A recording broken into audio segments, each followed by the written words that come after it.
Hello, my name is Shingo. Welcome to my channel. We are reading and discussing The Warriors Into the Wild by Erin Hunter. We have we are finishing up chapter 5 today, and we're starting 6. Now, we left off at Firepaw and Greypaw.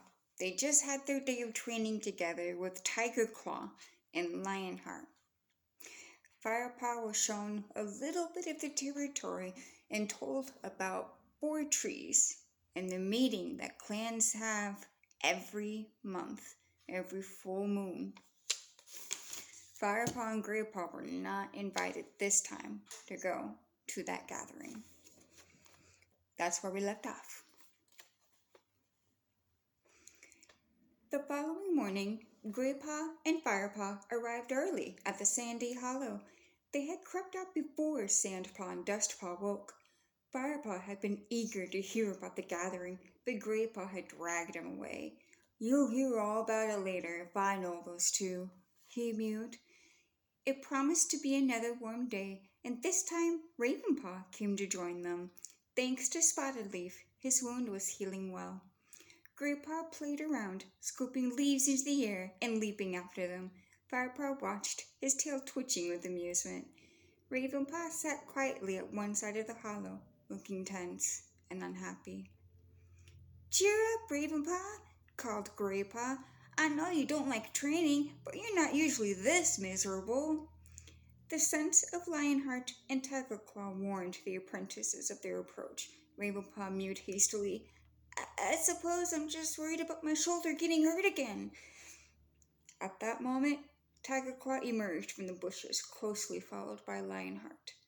"Warriors should suffer their pain silently," growled Tigerclaw. He looked Ravenpaw straight in the eye. "You need to learn to hold your tongue." Ravenpaw flinched, dropped his eyes to the ground. "Tigerclaw's a bit grumpy today," Greypaw whispered into Firepaw's ear. Lionheart glanced at his apprentice sternly and announced, "Today we are going to practice stalking. Now there is a big difference between creeping up on a rabbit and creeping up on a mouse. Can any of you tell me why?" Firepaw had no idea. Ravenpaw seemed to have taken Tigerclaw's comment to heart and was holding his tongue. "Come on," snorted Tigerclaw impatiently. It was Greypaw who answered. "Because a rabbit will smell you before he sees you. But a mouse will feel your paw steps through the ground before he even smells you." "Exactly, Greypaw. So what must you bear in mind when hunting mice?" "Step lightly," Firepaw suggested. Lionheart looked approvingly at him. "Quite right, Firepaw. You must take all of your weight into your haunches, so that your paws make no impact on the forest floor. Let's try it." Firepaw watched as Greypaw and Ravenpaw immediately dropped into a stalking crouch. "Nicely done, Greypaw," meowed Lionheart as the 2 apprentices began to move forward stealthily. "Keep your rear down, Ravenpaw. You look like a duck," spat Tigerclaw. "Now you try it, Firepaw." Firepaw crouched down and began to creep across the forest floor. He felt himself fall instinctively into the right position, and as he stepped forward as silently and lightly as he could, he felt a glow of pride that his muscles responded so smoothly. "Well, it's obvious you've known nothing but softness," growled Tigerclaw.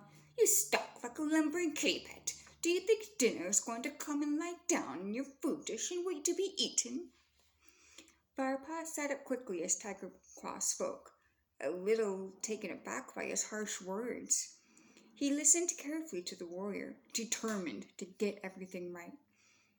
"His pace and forward movement will come later, but his crouch is perfectly balanced," Lionheart pointed out mildly.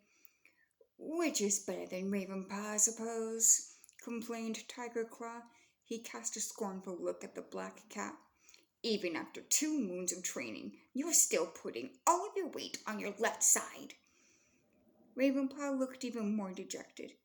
Firepaw couldn't stop himself from blurting out, "His injuries bothering him, that's all." Tiger Claw whipped his head around, glared at Firepaw. "Injuries are a fact of life. He should be able to adapt. Even you, Firepaw, have learned something this morning.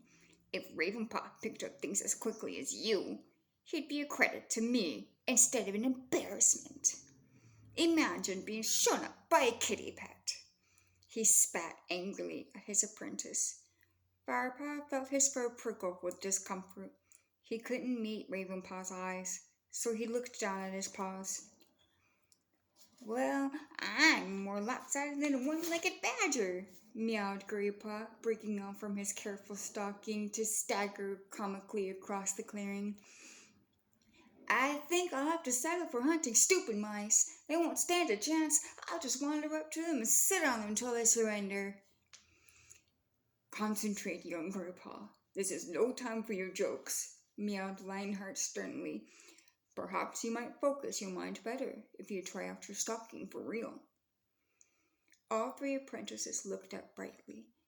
"I want each one of you to try catching real prey," meowed Lionheart. "Ravenpaw, you look beside the owl tree. Graypaw, there might be something in that big bramble patch over there. You, Firepaw, follow the rabbit tracks over that rise. You'll find the dry bed of a winter stream. You may find something there."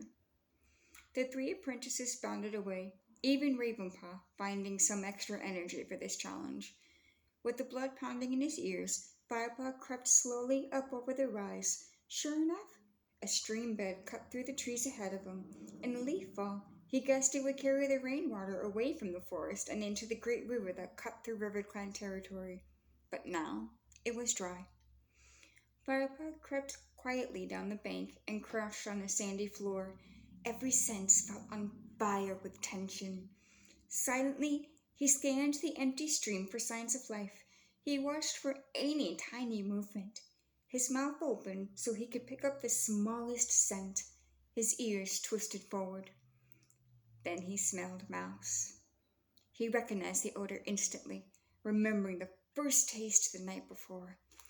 Wild energy surged through him, but he remained motionless, trying desperately to pinpoint his prey. He strained his ears forward until he picked up the rapid pulsing of a tiny mouse heart. Then a flash of brown caught his eye. The creature was scrambling through the long grass that draped the edges of the stream. Firepaw shifted closer, remembering to keep his weight on his haunches until he was within striking distance. Then he pushed back hard on his hind paws, sprang, and kicked up sand as he rose. The mouse raced away, but Firepaw was quicker. He scooped it up into the air and with one paw threw it onto the sandy stream bed, lunged on top of it. He killed it quickly with one sharp bite. Firepaw carefully lifted the warm body between his teeth, returned with his tail held high to the hollow where Tiger Claw and Lionheart waited. He had made his very first kill. He was a true ThunderClan apprentice now. Chapter 6. Early morning sunlight streamed down on the forest floor as Firepaw roamed in search of prey. 2 moons had passed since he had begun his training. 2 months. He felt at ease in this environment now. His senses had been awoken and educated in the ways of the woods. Firepaw paused to sniff the earth and the cold, blind things that moved within it. He caught the scent of a 2-leg that had wandered the forest recently. Now that Greenleaf was fully here, leaves were thick on the branches, and tiny creatures were busy beneath the carpet leaf mold. Firepaw made a lean, strong shape as he moved silently through the trees, all his senses alert for the scent trail that would end in a swift kill. Today, he had been set his first solo task. He was determined to do well, even if his task was only to bring back fresh kill for the clan. He headed for the stream that he had crossed on the first trek through the ThunderClan hunting grounds. It gurgled and spattered as it ran downhill over the smooth, round pebbles. Firepaw paused briefly to lap at the cold, clear water. then lifted his head and tested the air again for any scent of prey. The stench of fox lay heavy in the air here. The smell was stale, so the fox must have drunk here earlier in the day. Firepaw recognized the odor. He had smelled it on his first visit to the forest, and since then, Lionheart had taught him it was fox scent. But apart from the glimpse of the fox's brush he had caught on his first outing, Firepaw has yet still never seen one properly. He struggled to screen out the fox stench and concentrate on the prey stench. Suddenly, his whiskers prickled as he homed in on the warm blood beat of prey, a water vole, busy about his nest.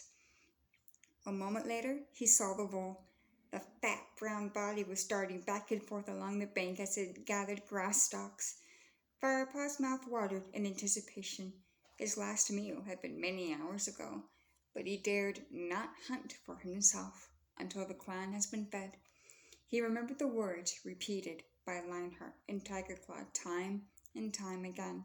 The clan must be fed first. Dropping into a crouch, Firepaw began to stalk the little creature. His orange belly fur brushed against the damp grass. He crept closer, his eyes never leaving his prey. Almost there. Another moment, and he would be near enough to spring. Suddenly, there was a loud rustle in the ferns behind him. The waterfall's ears twitched, and it disappeared down a hole in the bank. Firepaw felt the hackles rising along his spine.